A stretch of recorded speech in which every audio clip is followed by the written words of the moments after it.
നിയമസഭാ തെരഞ്ഞെടുപ്പിന് ശേഷം ഡീലിമിറ്റേഷൻ പ്രക്രിയകൾ പിൻവാതിലൂടെ നടത്തിയെടുക്കാനാണ് BJPയുടെ ശ്രമം. അതായത് BJPയെ സംബന്ധിച്ചിടത്തോളം 543 ലോക്സഭാ സീറ്റുകളെ ഡീലിമിറ്റേഷൻ പ്രക്രിയയിലേക്ക് കൊണ്ടുവന്ന് ദക്ഷിണേന്ത്യൻ സംസ്ഥാനങ്ങളിലുള്ള ലോക്സഭാ സീറ്റുകളിൽ വൻ ഇടിവ് വരുത്തുക. തമിഴ്നാട്ടിലെ 39 എന്നുള്ളത് 30-ന് താഴെയാക്കുകയും കേരളത്തിലെ 20 എന്നുള്ളത് 15-ന് താഴെയാക്കുകയും ചെയ്യുക എന്നുള്ളതാണ് അമിത്ഷായുടെ പരമപ്രധാനമായ ലക്ഷ്യം. വനിതാ സംവരണ ബില്ലൊക്കെ വെറും കാട്ടിക്കൂട്ടാണ് എന്നുള്ളത് എല്ലാവരും മനസ്സിലാക്കി കഴിഞ്ഞ സാഹചര്യത്തിൽ ഇനി BJPക്ക് പിടിച്ചു നിൽക്കാൻ കഴിയില്ല.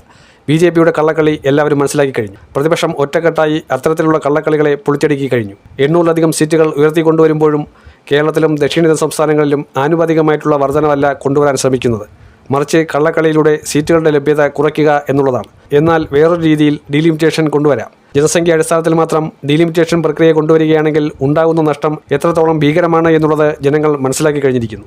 ഏറ്റവും ശക്തമായ ഫാമിലി പ്ലാനിംഗ് ദേശീയ തലത്തിൽ നടപ്പിലാക്കാൻ ശ്രമിക്കുമ്പോൾ അത് ഏറ്റവും കൂടുതൽ വിജയിപ്പിച്ച് ഇംപ്ലിമെൻറ്റ് ചെയ്തത് ദക്ഷിണേന്ത്യൻ സംസ്ഥാനങ്ങളാണ്. അവിടെയുള്ള ജനസംഖ്യ തെറ്റുവരാതിരുന്നത് അത് അവരുടെ എന്തോ വലിയ തെറ്റായി കേന്ദ്രം കാണാൻ തുടങ്ങുകയാണ്. എന്നിട്ട് ഒരു രീതിയിലുള്ള ക്രമീകരണവുമില്ലാത്ത ഉത്തർപ്രദേശിലും ബീഹാറിലെയും സംസ്ഥാനങ്ങൾക്ക് വാരിക്കോരി കേന്ദ്രത്തിൻ്റെ വിഹിതം കൊടുക്കുന്നു എന്നുള്ളതാണ്.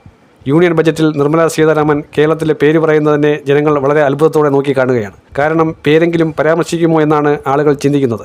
അത്രയ്ക്കും ദക്ഷിണേന്ത്യൻ സംസ്ഥാനങ്ങളെ പരിപൂർണമായി കേന്ദ്ര ബജറ്റിൽ നിന്നും ഒഴിവാക്കിയ സർക്കാരാണ് നമ്മളിപ്പോൾ കേന്ദ്രത്തിലുള്ളത്. ഇനി ഡീലിമിറ്റേഷൻ പ്രക്രിയ കൂടി നടത്തി കഴിയുമ്പോൾ അതെല്ലാം പരിപൂർണമാകുന്നു എന്നുള്ളതാണ്. അതായത് കേന്ദ്ര സർക്കാരിന് പിന്നീട് അധിക സാഹചര്യങ്ങൾ ഉണ്ടാവുകയാണ്. ദക്ഷിണേന്ത്യൻ സംസ്ഥാനങ്ങളെ കൂടുതൽ ഊറ്റാൻ, കൂടുതൽ അവിടെ നിന്നും GST വെട്ടിക്കുക, തിരിച്ചൊരു ധനസഹായവും നൽകാതിരിക്കുക, പരമാവധി ദ്രോഹിക്കുക, കടക്കണിയിലാഴ്ത്തുക, പ്രവർത്തനം താറുമാറാക്കുക.